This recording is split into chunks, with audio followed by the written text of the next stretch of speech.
டெல்லி, மும்பை போன்ற நகரங்களைப் போன்று சென்னையிலும் கோல்ட் பிரீமியம் என்ற புதிய குளிர்சாதன மின்சார பேருந்து சேவை அறிமுகப்படுத்தப்பட்டுள்ளது. மாநகர போக்குவரத்து கழகம் என்பது சென்னை மாநகரிலும் அதை சுற்றியுள்ள புறநகர் பகுதிகளிலும் பொதுமக்களுக்கு பேருந்து சேவைகளை வழங்கி வருகிறது. இப்பேருந்து மூலம் தினமும் பள்ளி, கல்லூரி மற்றும் வேலைக்கு செல்பவர்கள் என தினமும் 30 லட்சத்திற்கும் மேற்பட்டோர் பயனடைந்து வருகின்றனர். இவர்களில் 70,000 பேர் வரை விருப்பம் போல் பயணம் செய்யும் ரூபாய் 1000 மற்றும் 2000 மாதாந்திர பயண சீட்டின் மூலம் பயணம் மேற்கொள்கின்றனர்.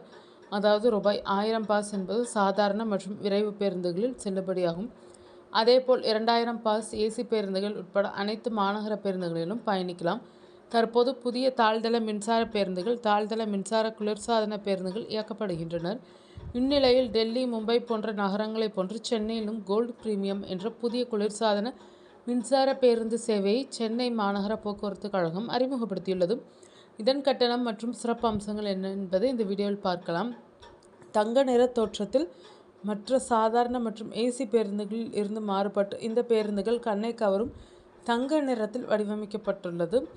சொகுசு இருக்கைகள். அது மட்டுமல்ல, இந்த பேருந்துகளில் நின்று கொண்டு பயணிக்க அனுமதி இல்லை. கோல்டு பிரீமியம் பேருந்தில் இலவச வைஃபை, மொபைல் சார்ஜிங் பாயிண்டுகள் மற்றும் GPS கண்காணிப்பு உள்ளிட்ட நவீன பாதுகாப்பு வசதிகள் உள்ளன. இந்த பேருந்து முக்கிய நிறுத்தங்களில் மட்டுமே நின்று செல்லும். முதற்கட்டமாக போக்குவரத்து நெரிசல் அதிகம் உள்ள மற்றும் IT காரிடார் பகுதிகளில் இந்த பேருந்துகள் இயக்கப்படுகின்றன.